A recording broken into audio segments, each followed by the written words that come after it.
the leaders of the school, Antonio and Esteban, decided to make a bet who would manage to win over me, a poor student. First, they pretended to be deeply infatuated, launching an overwhelming pursuit of my heart. When I fell for them completely, giving them both my first kiss and my trust, they cruelly revealed the truth. Everyone in the school knew this was a live-streamed conquest game. A country bumpkin like you? Did you really think rich boys like us would fall for you? I was humiliated, mocked by the entire school, and ostracized by everyone. In a daze, I accidentally fell into the water and drowned. When I opened my eyes again, it was the day the live stream began. Chapter 1. After school, I was cornered at the stairwell. Anthony, the school bully, leaned down to scrutinize me with a playful smirk. Straight A student. Huh?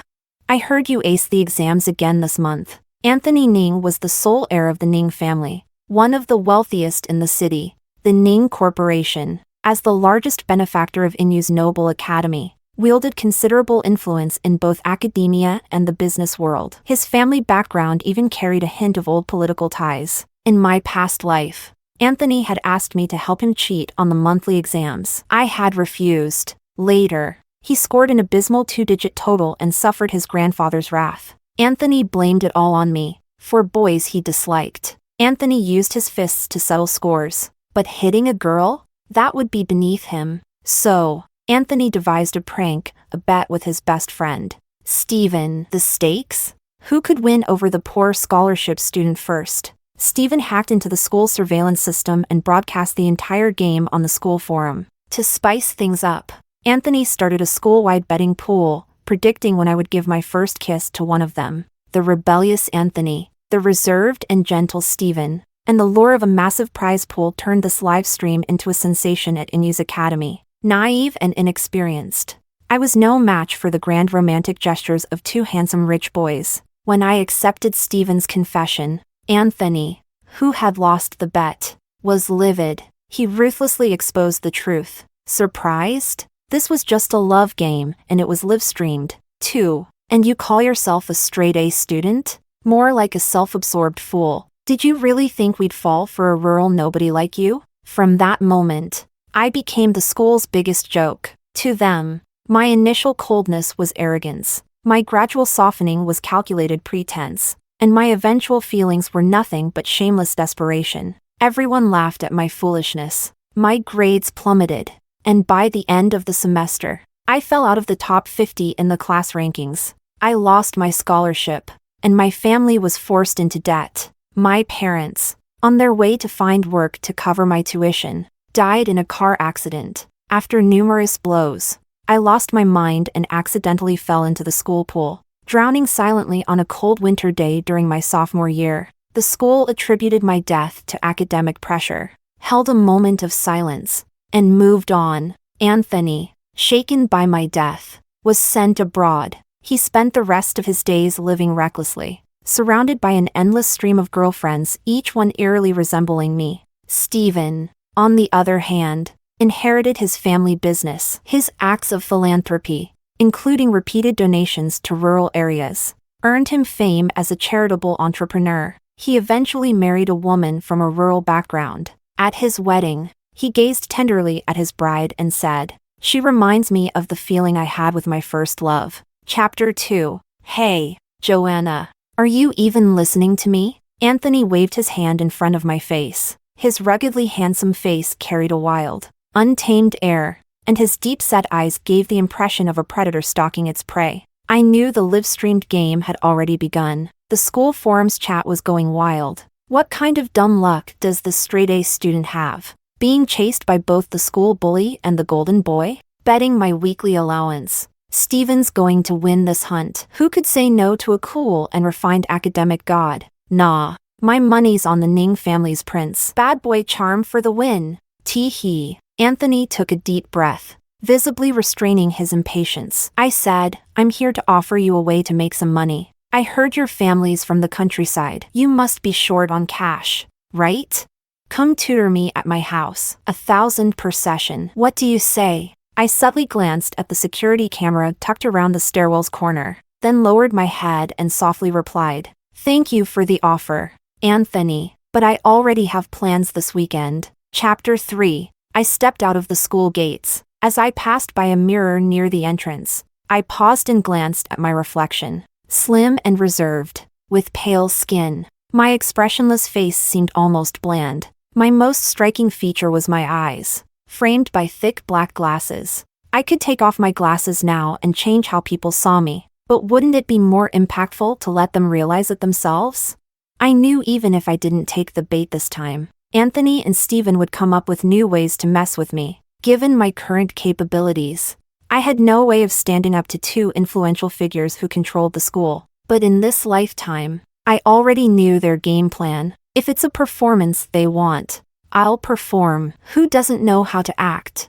Lowering my gaze, I headed to the florist shop where I worked part-time. At Inu's Academy, most students came from wealthy or powerful families. To maintain a good reputation, the school admitted a handful of high-achieving scholarship students each year. Scholarship students had two defining traits: outstanding grades and poverty. No one who wasn't poor would choose to attend a school where they didn't fit in for a scholarship. As long as I stayed in the top 10 of my grade, my tuition was fully covered, and I received a monthly stipend of $5,000. Since enrolling, I'd never placed below first. I sent most of my stipend home and relied on part-time jobs to cover my living expenses. Before I even stepped inside the florist shop, I heard Mary's excited voice. "Joanna, we've got a huge order today." Her phone screen displayed a delivery request: 9,999 Floyd roses. The customer specifically requested premium flowers sourced from Ecuador. Mary beamed with excitement. "This order will bring in at least 5 figures in profit." In my previous life, Anthony had sabotaged my part-time job at the florist to force me to tutor him. He'd placed an extravagant order for Floyd roses, making it impossible for Mary and me to gather enough flowers even after scouring the city overnight. The next day, he casually canceled the order with a dismissive "It's boring. I don't want them anymore." The Ning family's influence was too strong to fight, leaving Mary with no recourse but to swallow the massive financial loss. She'd opened this florist shop to escape her abusive husband. After the incident, she was forced to shut down the shop and return to her hometown with him. Noticing my somber expression, Mary frowned. "Joanna, is something wrong?" I shook my head. "Mary, this order feels off. Let's hold off on purchasing the materials for now." Although she hesitated, Mary agreed to delay sourcing the flowers at my insistence. For the next week, I avoided the library and stayed holed up in my dorm after classes, making it impossible for Anthony to find me. Barely a week into the game, Anthony's frustration was palpable. As I'd expected, he couldn't stay still for long. On Saturday, Mary napped in the storage room, leaving me to mind the shop. Just as I finished solving a math problem, I saw a familiar tall figure flash past the shop window. I immediately realized this was the moment. At the same time, Mary's phone vibrated on the counter. Without hesitation, I answered the call. Less than 10 minutes later, a bald man with a beer belly stormed into the shop, exuding hostility. Bang! He kicked the door open and barked. "Where's that B***TCH Mary?" Mary, awakened by the noise, groggily stepped out of the storage room. Seeing the man, her face instantly paled with fear. "You! How did you find me?" The man sneered and lunged forward to grab Mary's hair. I quickly stepped in between them, shouting, "Who are you? What do you want?" The man let out a sinister laugh. "Who am I? I'm her husband. I've got every right to hit my own wife. If you don't get out of the way, I'll beat you too." I trembled with fear but forced myself to shout back. "Domestic violence is illegal. If you don't leave right now, I'll call the police." The man snickered and shoved me aside. I stumbled to the floor, my glasses flying off as my knee slammed into the doorframe, making me cry out in pain. Curled up on the ground, I lowered my lashes, a faint smile tugging at my lips. I wasn't wrong. The figure outside earlier was none other than Anthony. I knew Anthony's live streaming camera was clipped to his collar. That high-end gadget ensured top-notch audio and video quality. With such a commotion, there was no doubt that Anthony and the live stream viewers had seen Mary and me being harassed. I knew Anthony too well. He wasn't just an arrogant troublemaker, he was a hot-headed teenager with a penchant for drama. Whether it was part of his conquest or simply his impulsive nature, he would absolutely step in. This hero saving the damsel act had been perfectly set up. Now, it was time for the male lead to take the stage. Chapter 4. Sure enough, in the next moment, I saw a pair of long legs step over the threshold and stride into the florist shop. Before anyone could react, Anthony had already launched himself at the bald man, and the two were wrestling on the floor. The forum's chat was exploding. "Aw, this is too cool. Asterisk, he's amazing. The ultimate hero saving the damsel in distress, so pure-hearted. I'm crying. Looks like the prince of the Ning family is blessed by the heavens. I'm betting on him right now. Incredible. The livestream pool has already skyrocketed to 174 million and climbing. The final winner's going to be rich." Although Anthony had trained in karate, the bald man was enormous, nearly twice his size. At first, Anthony's combat skills gave him the upper hand, but the bald man soon used his sure weight to pin Anthony beneath him. Amid the chaos of the wrecked shop, the bald man, eyes bloodshot, straddled Anthony and gripped his throat tightly. He spat at Anthony, cursing, "I'll teach you to meddle. Are you that B***TCH's lover?" Anthony's face turned red as he struggled against the grip, on the verge of suffocation. Just before he lost consciousness, I picked up a heavy glass vase and smashed it against the back of the bald man's head. Crack! The man froze, then collapsed heavily to the floor. Anthony gasped for air, then kicked the man's massive body off of him with a burst of strength. Sitting up, his face was dark with fury until his gaze fell on me, and his amber eyes widened in shock. Reflected in his eyes was my silhouette, backlit by the light, a trembling girl clutching a vase, her face streaked with tears. "You." The moment he opened his mouth, the vase slipped from my hands and fell to the floor with a clear shatter. My legs, unable to hold me any longer, gave out, and I stumbled forward. Anthony instinctively reached out and caught me. As I fell into his arms, I could hear the thunderous pounding of his heart. The suspension bridge effect, it suggests that heightened emotions and a racing heartbeat in a tense situation can be mistaken for feelings of love. That moment was something I had meticulously planned for Anthony. A reckless young hero saving someone in distress, only to be saved by the very person he was trying to rescue at the last second. Every expression, every movement, I had rehearsed them in my mind countless times. Hearing the frantic rhythm of his heartbeat, I trembled with excitement. Anthony, visibly flustered, awkwardly patted my shoulder and softly reassured me. "Don't be scared. Don't cry. It's okay now. Everything's fine." Chapter 5. Mary's husband, the bald man, was arrested for intentional assault. Although domestic violence usually carried light sentences, this time his victim was Anthony. With Anthony's vengeful personality, the man wouldn't be getting out anytime soon. Mary showered Anthony with gratitude, praising him as a model of modern youth. As the school bully, Anthony was used to causing trouble, not being lauded for acts of bravery. He rubbed the scratch on his nose, but a faint blush spread across his cheeks. "It's no big deal. I just came to see Joanna and happened to run into this mess. Don't bother thanking me. It was nothing for someone like me." To show my gratitude, I offered to tutor Anthony on the weekends. Though he was clearly pleased, he tried to maintain his aloof demeanor. "Next Saturday at 3 p.m. come to my private villa, and don't wear those ugly glasses anymore. They're hideous." The following weekend, I was in Anthony's villa, tutoring him in math. In my previous life, after I'd agreed to tutor Anthony, I found out he was the one behind the florist shop's closure. We had a huge fight, and the tutoring ended on a sour note. This time, I was determined to handle it differently. After working through a few math problems, Anthony's previously blank stare showed a glimmer of understanding. Watching him biting his pen and staring blankly at the first question in the exercises, I sighed quietly. The forum chat erupted with glee.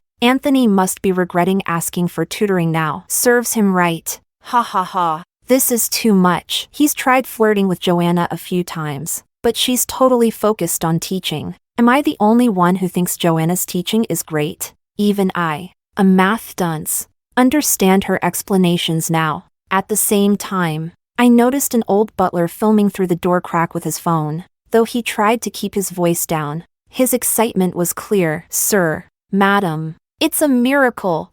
The young master is actually studying math. I sighed. Anthony, who was on the verge of drifting off for the third time, blinked awake as I announced, "That's all for today." He absent-mindedly agreed. "Oh, right, I get it now. Wait, what? That's it?" I nodded. "Your basics are weak. It's better to take it slow." Relief washed over Anthony's face, as if he just survived a calamity. Before leaving, I took out a single Floyd rose from my bag. Anthony stared at the rose, dumbfounded. "You bought me a flower?" Without hesitation, I nodded. "Yes." A customer canceled an order, leaving Mary with a massive cancellation fee. "I used part of the bonus Mary gave me to buy this flower for you. Thank you for helping us last time." Anthony's expression shifted, complicated emotions flitting across his face. I raised an eyebrow. "Don't want it? Fine." Anthony snatched the rose from my hand in an instant. "Who said I didn't want it?" Chapter 6.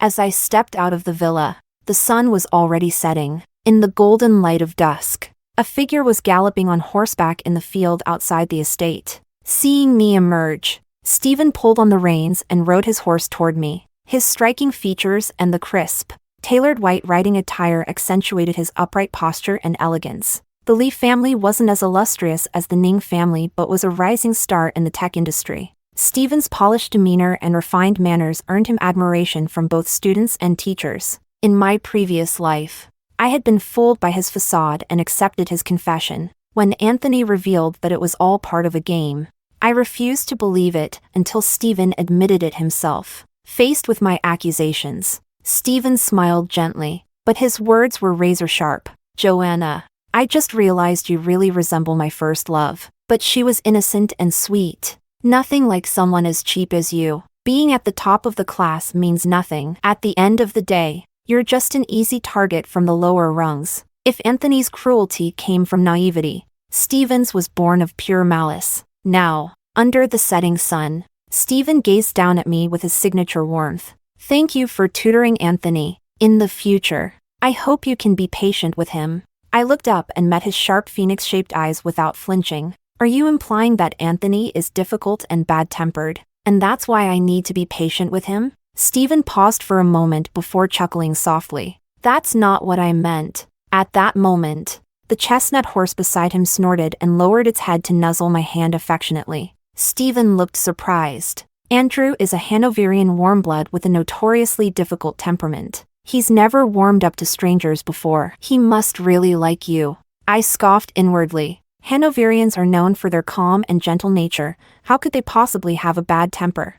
I understood the meaning behind Esteban's lie. Anthony's straightforward and brash approach could put people on guard. Esteban, on the other hand, was a clever hunter. In my previous life, he had used small coincidences to lower my defenses, then built a rapport through repeated exposure and contact, ultimately leading me to offer him my first kiss. Seeing that I remained indifferent, Esteban leaned slightly toward me and extended his hand with a charming smile. "Joanna, would you like to go horseback riding with me?" The picturesque sunset, the handsome young man, and the perfectly orchestrated atmosphere, Esteban was certain I wouldn't refuse. But he was wrong. In my past life, Esteban had pulled me onto his horse and used the suspension bridge effect to make my heart race, setting the game in motion. Now, I glanced at his outstretched hand and suddenly asked, "What's that?" Thrown off by the interruption, a flicker of impatience flashed in Esteban's eyes. He withdrew his hand and followed my gaze,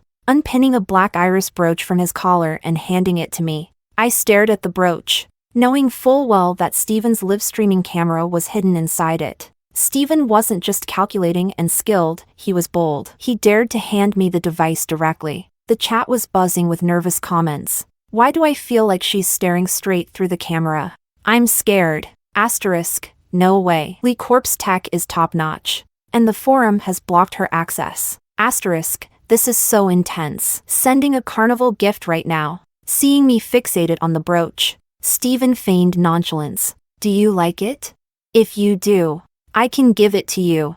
I shifted my gaze away and suddenly smiled. "No need. The flower language of black irises, I don't like it." Chapter 7. Esteban insisted on driving me back to school. The villa wasn't far from campus, just a 10-minute drive. The problem was there were no direct buses between the two locations. Eyeing the Lamborghini Revuelto parked outside, I hesitated. You're not even of legal driving age. Esteban flashed a driver's license from overseas with a confident smile. Don't worry, I'm certified. So, Joanna, may I have the honor of giving you a ride? On the way back, I quietly studied vocabulary words in the back seat. Meanwhile, the livestream chat buzzed with activity. Ah, the aloof golden boy is just too charming. But that poor girl, so ungrateful. Asterisk, maybe she's playing hard to get. Isn't that how it works in all the dramas? Asterisk, am I the only one marveling at the insane sound of this car's engine? The luxury car sped effortlessly through the streets and soon stopped at the school gates.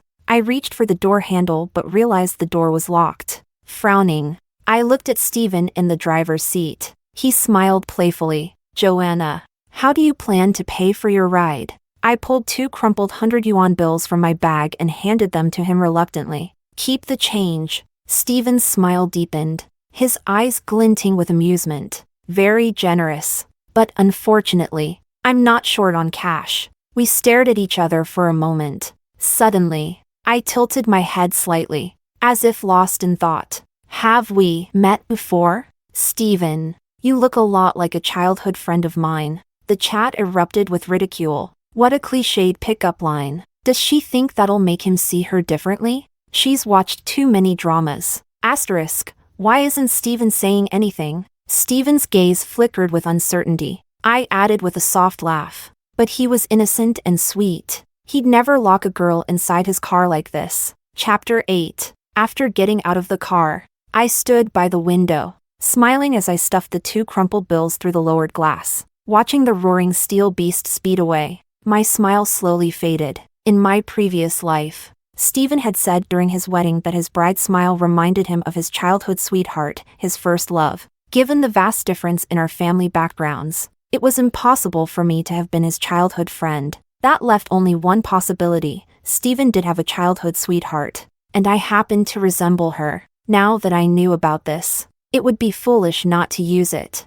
I had claimed the identity of his childhood friend. Esteban was a thoughtful, perceptive person, prone to overthinking. For someone like him, all I had to do was drop a vague hint. He would obsess over finding the answer, and in the process, he would inevitably become more familiar with me, more drawn to me. Repeated exposure fosters affection. That's the essence of growing close over time. Come to think of it, I owed Esteban from my last life for teaching me so many techniques. The following months passed uneventfully. I spent my days shuttling between the classroom, the library, and the cafeteria. On weekends, I worked part-time at the florist before tutoring Anthony. Each time I saw Anthony, I brought him a Floyd rose. At first, he was awkward about it, but gradually, he grew used to it. I didn't skimp on teaching him, either. Despite our history in my previous life, I patiently helped him sort through his academic struggles.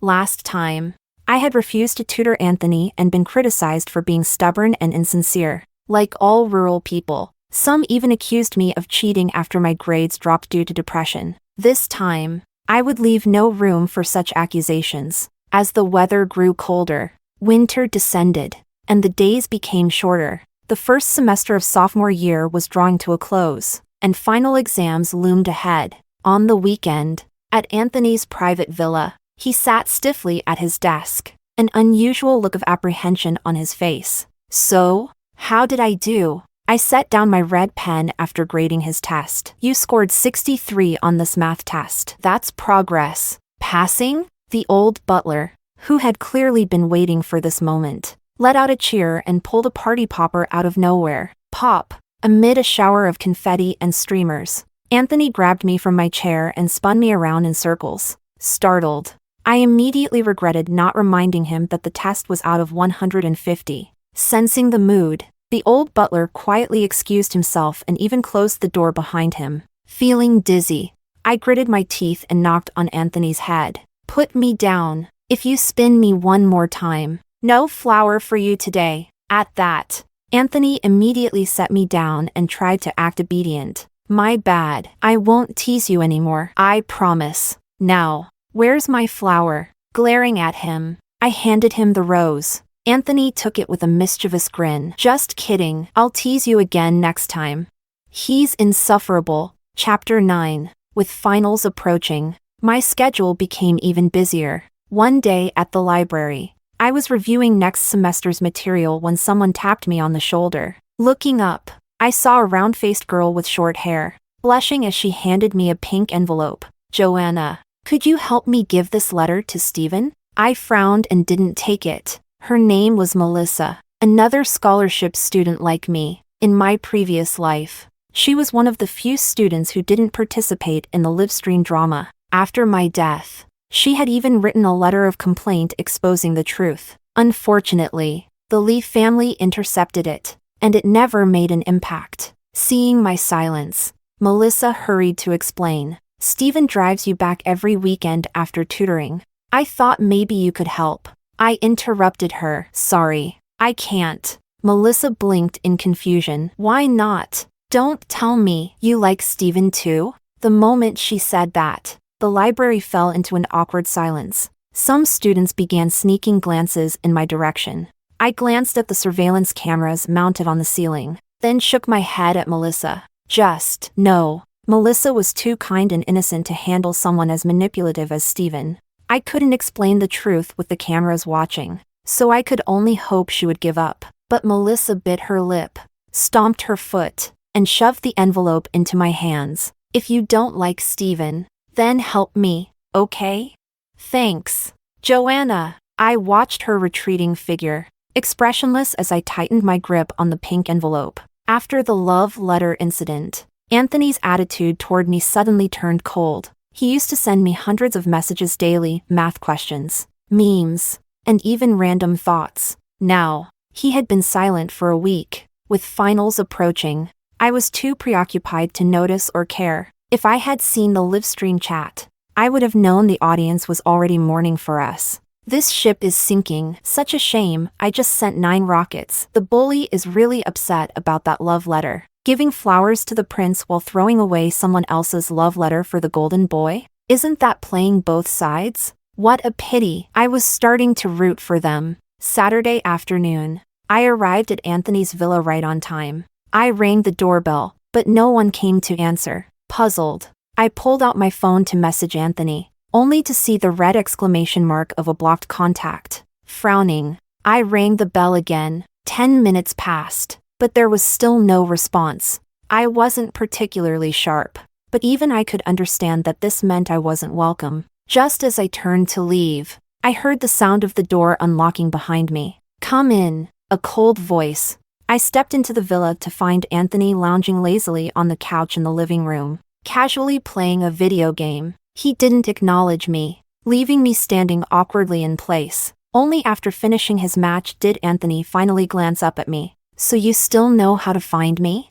I thought you weren't planning to explain yourself ever again. Chapter 10. I was utterly confused. Explain what? I'm here to tutor you. Tutor me? Anthony sneered. We haven't spoken in so long. I thought the academic goddess had forgotten all about me. He tossed the game controller aside, grabbed my wrist, and half-dragged me up the stairs to the study. Anthony pushed me inside and slammed the door shut behind him. I stumbled forward, barely catching my balance, when Anthony swept his arm across the desk, knocking everything onto the floor with a loud crash. Before I could react, Anthony grabbed me and lifted me onto the desk. I sat there awkwardly, anger bubbling up inside me. Anthony showed no signs of stopping, with both arms braced on the desk. He leaned in close, forcing me to tilt back. Annoyed, I snapped, Anthony, what's wrong with you? Before I could finish, he gripped my chin and kissed me harshly. Startled,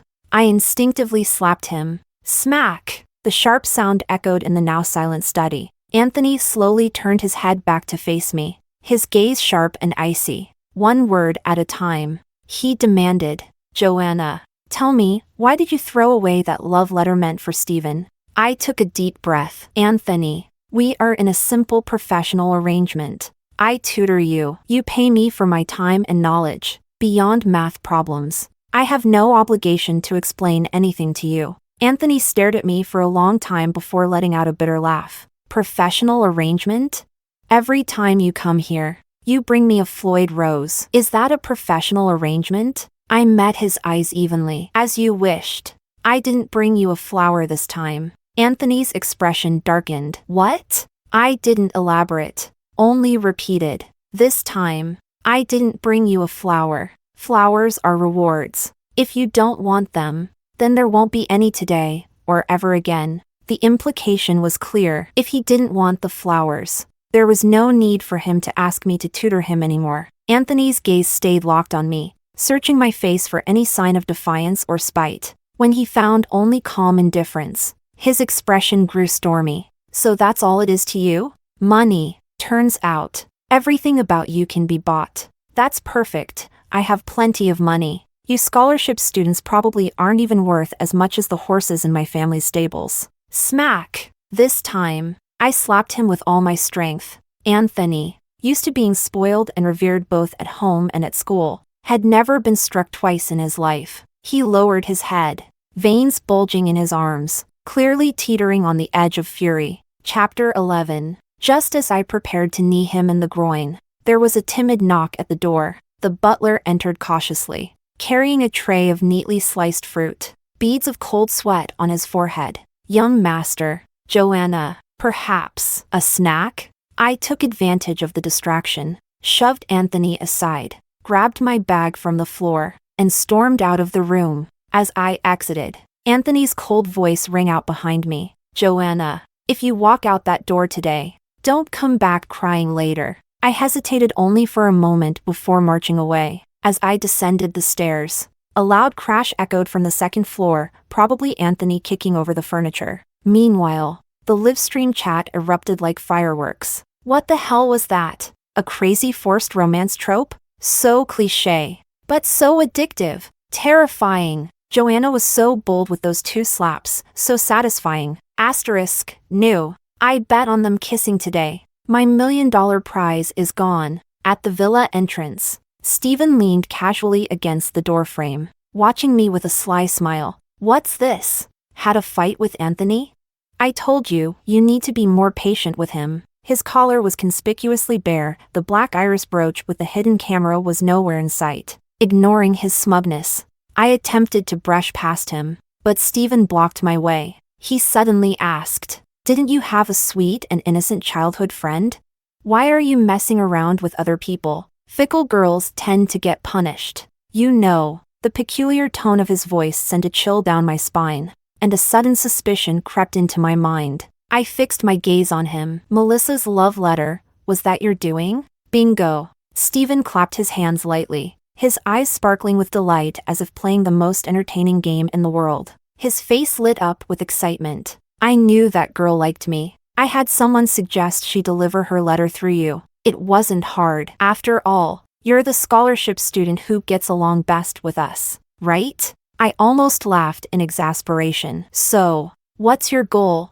To make Anthony hate me? Esteban lazily toyed with the ring on his finger, speaking slowly. I want you to tell me everything about you and your childhood sweetheart. For example, did you come to Inu's academy because of him? He was forcing me to prove my identity, keeping my face neutral. I replied, I'm not in the mood to answer today. Please be patient with me. Esteban chuckled. Fair enough. But I believe that one day, you'll be begging to tell me everything. Chapter 12. On the school forum, Esteban's live stream had gone dark, and everyone flocked to Anthony's broadcast. Technology has advanced so much. I never thought I'd live to see the prince livestream himself trashing his house. I don't get why so many people like this so-called prince. My husky is more well-behaved than him. Honestly, it's better this way. Joanna is just a scholarship student. Marrying into a wealthy family would mean endless torment from a cruel mother-in-law. Stop spreading lies. The Ning family head and his wife actually liked Joanna a lot. Everyone was stunned by Anthony's explosive anger. While some sympathized with me,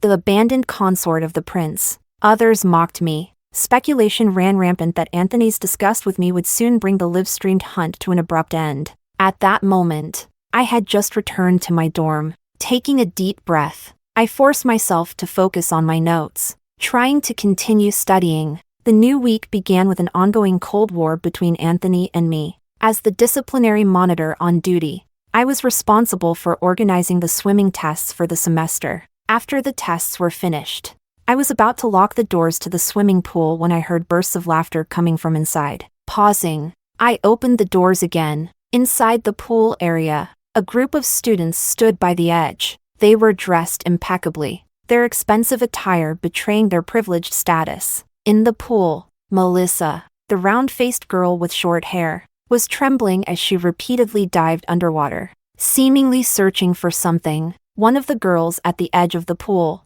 Freya, laughed mockingly. "Come on, Melissa. Faster! My watch is worth millions. If you can't find it, you'll have to pay for it." The pool's heating system had been turned off after the tests, leaving the water icy cold. Melissa, shivering and hugging herself, stammered, "Freya, I'm sorry. I didn't mean." Freya cut her off with a sneer. "I said dive. You've been trying so hard to get close to Steven, haven't you? You love playing the gold digger, so here's your chance to prove your skills." It was no secret that Freya had a crush on Steven. Her targeting of Melissa wasn't surprising. Unable to refuse, Melissa plunged back into the freezing water, desperate to retrieve the watch and end the torment. Watching the scene unfold, I clenched my fists. This academy was full of untouchable heirs and heiresses. They held the power to decide the futures of other students, even the teachers. I knew I should walk away. Melissa wasn't my responsibility. I had already done enough by intercepting that love letter for her. But as I looked at her pale, shivering face, I couldn't shake the memory of my own death in my previous life. Back then, I had lost my scholarship and fallen into debt. With no money left on my student card, I had to leave campus regularly to work part-time and survive on 2 steamed buns a day. That day, after barely completing the swimming test, I had received the call informing me of my parents' deaths. I hid in the changing room and cried until I lost my voice. Even as I sobbed, I told myself to persevere, no matter how cruel life was. No matter how many arrows of suffering rained down on me, I would keep fighting in the shadows. I wouldn't surrender. I wanted to live. As I left the pool, I noticed a coin glinting by the edge. When I went back to pick it up, I slipped and fell into the freezing water. Although I was a strong swimmer, exhaustion and hunger left me helpless. In my final moments, I reached desperately for the surface, yearning for just one more breath. Now, Melissa continued diving, her body trembling in the icy water, expressionless. I pulled out my phone and sent my location to Steven. His reply came quickly. "What? Asking for my help?" I ignored his message and set my phone on a nearby chair. Raising my voice, I addressed the group by the pool. "If you're looking for something, ask the pool administrator to drain the water. There's no need to torture someone over it." Chapter 13. To drain the pool. We needed Melissa out of the water first. As she climbed out, Freya pointed at me.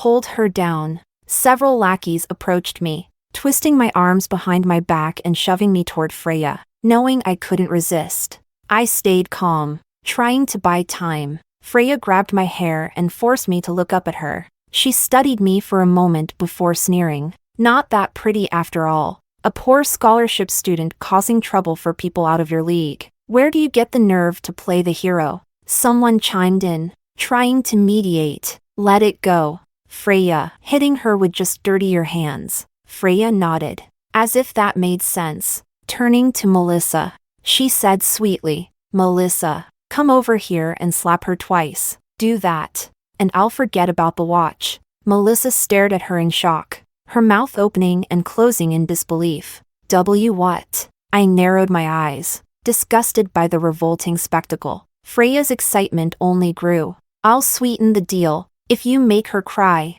I promise we'll never bother you at school again." Trembling more than ever, Melissa was pushed toward me. Our eyes met. I heard her whisper, voice trembling with tears, "Joanna, I'm so sorry." Smack! The slap landed on my cheek. Freya laughed uproariously. "One more, and make it count this time." Smack! Another slap. My head jerked to the side, and my newly fitted glasses clattered to the ground. Freya grabbed my chin, examining me with a mocking pout. "What a shame, she's not crying yet." Tilting her head, she grinned at Melissa. "All right, One more chance. Push her into the pool, and the reward's the same. Melissa hesitated. Her face streaked with tears. Freya's tone sharpened. What's the holdup? Do you want to go back into the water instead? Melissa took a step toward me, raised her hand, and shoved me into the pool. Chapter 14. Freya, satisfied, dismissed Melissa from the pool area. The pool was 2 meters deep. I had to tread water continuously just to keep my nose and mouth above the surface. In the freezing water, I heard Freya's next command. Now that Melissa's gone, you can take her place and fish out the watch. I ignored her, staring back at her with a blank expression. Oh, someone scoffed, still so proud. Huh? They dragged over some chairs and settled uncomfortably by the poolside. If you don't retrieve the watch, don't bother climbing out, one said with a smug grin. They chatted and laughed, while my body gradually succumbed to the cold. If this went on, I would be the first to break. I couldn't let that happen. Under their watchful eyes, I closed my eyes and let myself slowly sink beneath the surface. The move was abrupt. At this hour, the pool area was dimly lit, with only one light on by the edge of the pool. I knew that in such poor lighting, it would be impossible for them to accurately track my position underwater. Submerged in icy silence, I heard their laughter abruptly stop, followed by Freya's scoff. Let's see how long she can hold her breath. 30 seconds passed. Freya remained indifferent. What's the big deal? She aced her swimming test. It's not like she'll actually drown. 1 minute passed. Freya stood up, her tone losing its edge as she shouted at the water. Joanna, I'm telling you to come out. Do you hear me? A minute and a half passed. The atmosphere on the pool deck grew chaotic. I heard someone mutter in a low voice. Forget everything else, this is still being live-streamed. If those two aren't done with their game yet, won't we? Freya shrieked, her voice cracking. This isn't my fault. I just wanted to teach her a lesson. You, get in there and pull her out. Meanwhile, I remained hidden underwater, slowly making my way toward the pool's edge under the cover of darkness. Through the distorted water, I studied the group above, ready to grab a few and drag them into the freezing water with me. Before I could make my move, I heard a loud splash. Someone had dived into the pool, sending ripples and bubbles everywhere. Before I could react, the figure swam swiftly toward me, wrapping an arm around my waist and pulling me toward the surface. Splash! We broke through the water together. Strong arms supported me, half carrying, half pushing me onto the pool deck. A moment later, Anthony hauled himself out of the pool with a powerful push, water streaming from his clothes. The instant he emerged, he reached out to pull me back into his arms. He placed a trembling hand near my nose to check my breathing. I pushed his hand away, coughing softly. I'm fine. Water trickled down my hair and face like icy tears. You scared me. Anthony gripped my hand, his lips brushing against my frozen fingers. Your hands are so cold. There's no warmth left in them. Goosebumps prickled my skin, and I tried to yank my hand free. Before I could, the sound of approaching footsteps made me look up. Esteban had arrived. He was too late. Anthony's gaze swept over Freya and the others, his expression icy. Esteban, despite being drenched, carried a commanding presence that made Freya and her friends shrink under his glare. Anthony's eyes finally settled on Esteban. In a cold, clipped voice, he said, Esteban, control your dog. Chapter 15. After Esteban led the others out of the pool area, Anthony lowered his head again. He rested his chin on top of my damp hair, his voice muffled. If I don't reach out first, will you just never look for me? I pressed against his chest, trying to push him away. Let go. I need to change. Winter uniforms are thick, and when soaked, they're cold and stifling. But Anthony didn't loosen his grip. His voice took on a nasal, almost petulant tone. I went to a history class today. I cursed under my breath but remained trapped in his arms, forced to listen to his nonsense. He continued. The teacher talked about the fall of the Eastern Bloc and the dissolution of the Soviet Union. I frowned. And? The Cold War ended. I was speechless. He tightened his hold around me. Joanna, the Cold War is over. Let's make up, okay? After changing into dry clothes, I checked the time and walked out of the pool area. Both Anthony and Steven were waiting at the entrance. To be honest, I hadn't expected Anthony to come. Melissa had been the one to run to him for help. I recalled Melissa's soaking wet, shivering figure as she fled the pool and lowered my lashes. Lost in thought, Melissa had been manipulated into pushing me into the pool, but she had also done everything she could to get me rescued. I didn't blame her, but if I could forgive Melissa, didn't that mean I should forgive Anthony and Steven too? At that moment, Anthony spotted me. He strode over and wrapped a scarf around my neck. Beside him, Steven asked gently, "Do you want to go to the school infirmary for a checkup?" I tilted my head back to look at them, and before I knew it, tears welled up in my eyes. Anthony froze, clearly at a loss. What's wrong now? I gazed at them earnestly, sniffling softly. "Thank you both. I never thought you'd actually come to save me. I know I'm just a rural student, awkward and old-fashioned, totally out of place here. I've always been so afraid of you laughing at me, rejecting me, or looking down on me, but why do you insist on being so kind to me?" Anthony stood there dumbfounded, his expression briefly blank. Then I leaned forward and, standing on tiptoe, planted a shy, gentle kiss on his cheek. The livestream chat erupted after a moment of stunned silence. Asterisk, she kissed him.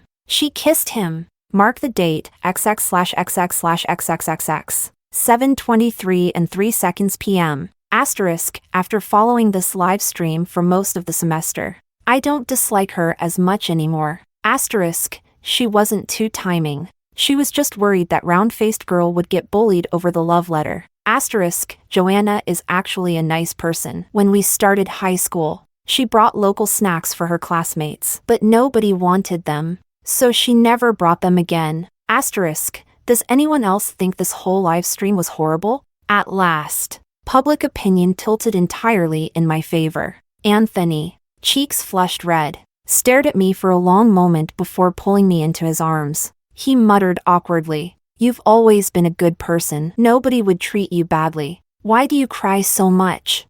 Please stop crying, okay?" Feigning embarrassment, I buried my face in his chest, but a triumphant smile tugged at my lips. This scene had played out exactly as planned. Forgiveness? Gratitude? It was all an act. For a victim without power or leverage, the only battleground they can claim is the moral high ground. They had approached me with malice, hoping to tempt me into disgrace, break my pride, and cover me in mud. But instead, I would force them to witness my unyielding sincerity, pure and unblemished. I would make sure everyone saw that their malice had been met with unwavering virtue. And when the truth finally came to light, who would be the real laughingstock? I could hardly wait. Chapter 16. In the school infirmary, I sipped on ginger tea before lying back on the bed, feigning sleep. Just as I was about to drift off, I heard the sound of 2 sets of footsteps approaching from outside the curtain. Someone carefully pulled it aside. I heard Anthony whisper, "Shoo, she's asleep." Steven's reply was equally soft. A hand pressed gently against my forehead, confirming that I wasn't feverish. The 2 stepped back outside the curtain, still pretending to sleep. I felt awkward and was about to wake up when Anthony's low voice stopped me. "Steven, I don't want to continue this bet anymore. I've already terminated the forum live stream and frozen the prize pool. Here's the micro live streaming camera. Take it back." There was a brief silence before Steven responded, his voice slightly trembling. "You've fallen for her?" Anthony admitted it outright. "Yeah, after finals. It'll be the school's anniversary ball. I'm planning to confess to Joanna there." Steven's voice wavered. "And if she doesn't accept?" Anthony sounded confident, even dismissive. "Joanna kissed me. Besides, I've got looks, wealth, and status. I'll treat her well." Steven cut him off. "But what if she already has someone in her heart?" Anthony's tone turned icy. "Steven, I know you've been digging into Joanna's past. Whatever you've uncovered, it stops here. Keep it to yourself. As a trade, your family can start preparing for that West District project." After finishing my last final exam, I stepped out of the exam hall. Anthony was waiting in the hallway, looking nervous. He quickly shoved a piece of scribbled paper into his pocket when he saw me and greeted me with a wide smile. Before I could say anything, He started babbling. I answered everything I could in math. For the tough questions, I at least wrote solution and recopied the problem. I'm definitely passing. His eyes sparkled. You said if I passed math this time, you'd grant me one wish. Does that still count? Seeing me nod, his grin widened. Then I want you to come to my villa with me. I managed to convince my mom's stylist to come over today, lucky for you. Chapter 17. That afternoon, Anthony handed me off to the stylist before disappearing. Cheeks flushed, muttering something about saving the surprise for tonight's ball. I spent the entire afternoon being made up and dressed, and then the butler drove me to the ballroom. It was the first snow of the season. As I stepped out of the car, holding my dress to avoid the snow, the bell in the tower above the hall told 7 p.m. The ball had officially begun. Everything seemed perfect, as if fate had arranged it. I ignored the astonished gazes around me and ascended the stairs leading to the ballroom. At the stately, classical entrance, I saw Esteban. He was dressed in a black custom-made suit, holding a glass of champagne, and smiling as he watched me. You look beautiful tonight, he said. Thank you, I replied. Esteban seemed to have had a few drinks. His breath was uneven, and his cheeks were tinged red. He stared at me for a moment before suddenly saying, I'm sorry. I blinked, puzzled. Why are you apologizing? For everything, he said softly. I studied Esteban for a long time, watching as he awkwardly averted his gaze. Then, unable to help myself, I laughed lightly. Esteban, you have nothing to apologize for. At the pool, I sent you my location, and you came to help me right away, didn't you? As for the things you said to me before, I know you were just trying to scare me into giving you an answer. Esteban shook his head bitterly. That answer doesn't matter anymore. Go inside. He's prepared a surprise for you. He stepped aside, allowing me to enter the ballroom. As I passed him, I discreetly pinched my arm hard, bringing tears to my eyes. With my voice trembling, I murmured, You once asked me if I came to Inu's academy because of him. I want you to know, at least, once. I did. Few truths carry more weight than tears in a girl's eyes. Without waiting for a response, I walked away without hesitation. Behind me, someone gasped quietly. Did Esteban just spill his champagne? Chapter 18. As I stepped into the ballroom, the lights gradually dimmed. Amidst the crowd's gasps, a spotlight illuminated the stage. Anthony stood there in a custom white suit, a dazzling rose brooch pinned to his chest. His neatly combed back hair revealed his sharp features, exuding elegance and nobility. He stepped forward to the microphone stand, his voice deep and steady. Recently, I've been dreaming of someone, her focus when she's studying, her bravery when saving someone, even the way she pouts when frustrated during tutoring. Everything about her draws me in, making my heart race uncontrollably. The passion in his words stirred the audience. Some even moved to tears. At the same time, several spotlights converged on me. Across the sea of people, Anthony's gaze locked onto mine. The meaning of the Floyd rose is this: you wander through my dreams, turning my heart into a fragrant garden. You've lingered in my dreams for too long. Now, can I ask you to stand by my side? Joanna, I like you. Will you be my girlfriend? Rose petals cascaded from above, creating a surreal and dreamlike scene. All around, my classmates looked on with envy and anticipation, silently urging me to say yes. Under the spotlight, I blinked nervously, my voice soft. I screech. Before I could finish, a jarring burst of static filled the ballroom. Suddenly, the massive screens mounted on the walls flickered to life, playing a video. The first scene, Anthony stood at a stairwell, watching me retreat in panic. He snorted irritably. This country bumpkin won't agree to tutor me? How am I supposed to play now?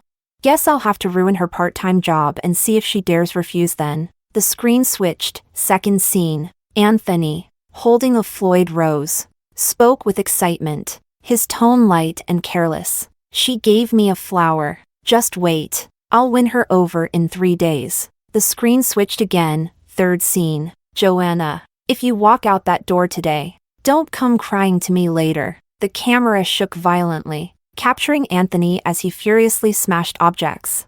Who does she think she is? acting all high and mighty? A fickle, low-class nobody. Once I win this bet, I'll break her until she's nothing. The rapid montage of malicious words, flashing scenes, and obscene chat messages filled the ballroom. Under everyone's watchful eyes, my face drained of color. Anthony, still on stage, froze in disbelief before erupting in rage. Turn it off! Turn it off right now. But his fury dissipated the moment he saw the tears trailing down my cheeks. Chapter 19. Anthony's expression went blank for a moment before he strode toward me. Joanna, it's not what it looks like. I can explain. I took a step back. Don't come any closer. That single motion said everything. At that moment, Esteban emerged from the crowd, stepping in front of me, still holding his champagne flute. He remained composed and elegant. Anthony, she asked you not to approach. Anthony's gaze darkened as he stared at Esteban. It was you, wasn't it? You're the one who leaked the livestream recordings. Esteban didn't reply, instead calmly reiterating, Anthony, she rejected you. Anthony's response was his fist. Gasps erupted as Anthony knocked Esteban to the ground. After all these years of being brothers, you knew how much I liked her. Anthony roared. Esteban lay sprawled on the carpet, a wry smile tugging at his lips. And you knew that all it would take is for me to reveal that secret. Anthony silenced him with another punch, landing squarely on Esteban's cheekbone. Shut up. His voice was icy, his expression ruthless. Esteban, your family has so many illegitimate heirs. If I turn against the Lee family, you'll lose your position as the heir in an instant. While they turned on each other, the screens continued to play, now displaying a betting interface. Anthony's voice from the recordings rang out, brimming with excitement. Esteban, let's set up a livestream prize pool.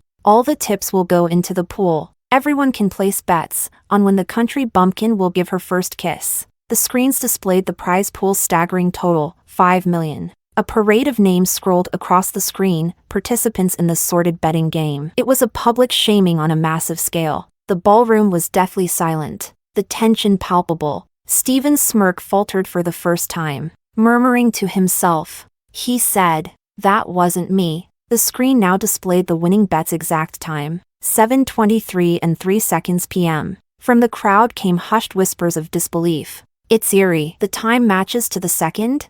Whose bet was that? Finally, the screen revealed the winner's name, Joanna. All eyes turned to me, standing under the spotlight.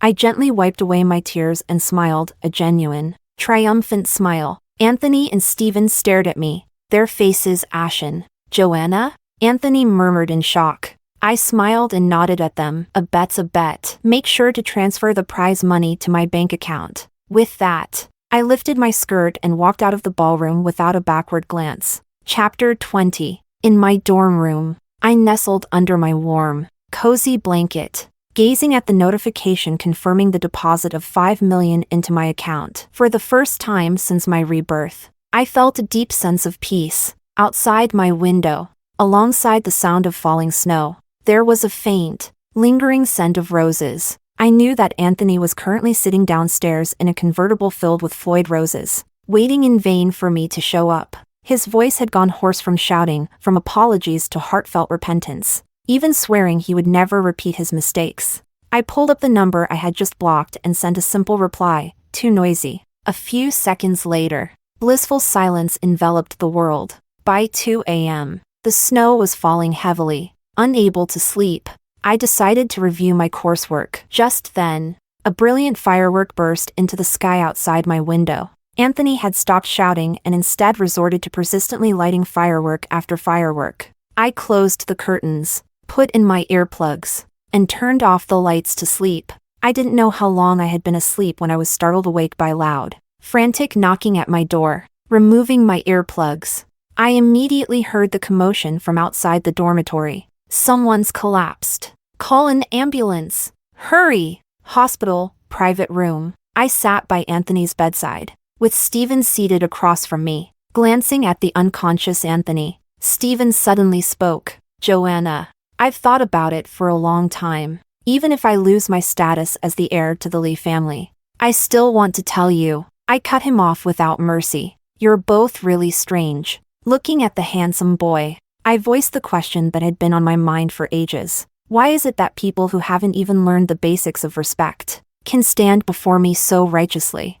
Pretending to be utterly infatuated with me? Stephen's face drained of color. The air turned heavy with silence. Just as I was about to get up to fetch some water, my sleeve was suddenly tugged. Turning, I saw Anthony, though still lying on the bed with his eyes closed, his reddened eyelids betraying his wakefulness. He had regained consciousness. Anthony stubbornly clung to my sleeve, his voice soft and pleading. "Don't leave, please." I pulled his hand away and tucked it back under the blanket. "You're hurting yourself to gain someone's forgiveness," I said coldly. "It's a really stupid way to do things." At that moment, the door to the room opened. The butler entered, followed by a well-dressed middle-aged couple, Anthony's parents. Anthony's father, his face trembling with fury, glared at his disheveled son lying in bed. "You ungrateful child. Look at the state you're in. Do you want to scare your mother and me to death?" Anthony's mother, though clearly worried,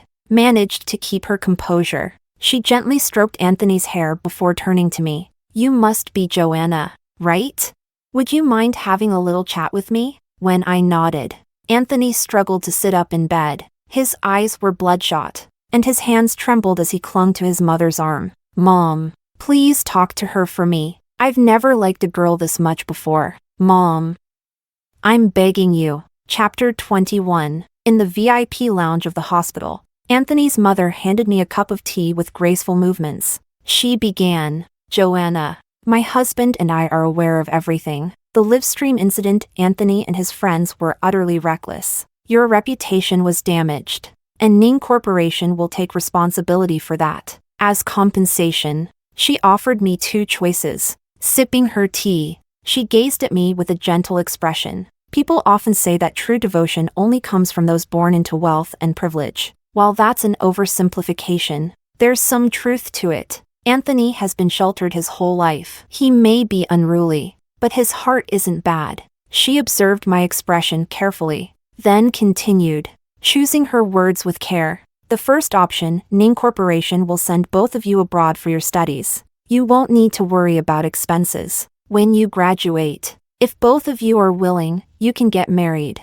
I had to admit, Anthony's mother was a clever woman. Knowing Anthony's personality, she understood that forcibly separating us would only fuel his obstinacy. Instead, she wanted me to stay by his side, giving her time to guide him. To achieve this, she presented what she thought was an irresistible offer, marrying into wealth and bridging the gap between social classes. I smiled politely, touched by her thoughtfulness, and quickly asked, "What's the second option?" Anthony's mother was momentarily stunned. "Don't you like Anthony?" Hearing her question, I lowered my gaze. After a long pause, I finally answered softly, "Maybe I do, but I will never be with someone who has deceived me." She was silent for a moment, then gently patted my head like a kind elder. "Joanna, you're very smart. Let me give you some advice. Stay by Anthony's side. Even if you leave now, this hunt won't end. Youthful obsession knows no boundaries. Once it takes root,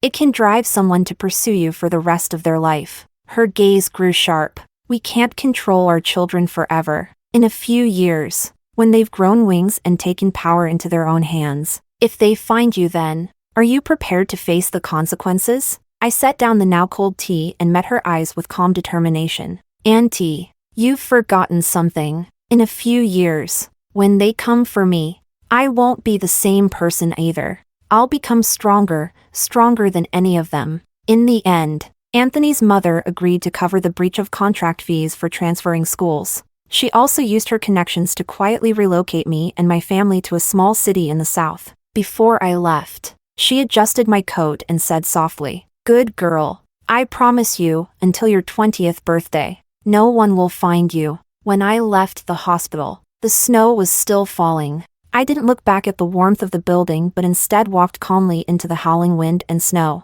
The world was filled with nothing but the movement of wind and snow, blanketing my hair and shoulders. I didn't know how long I walked, only that the storm gradually lessened. When I finally looked up, the sun was rising in the east, its light radiant and boundless.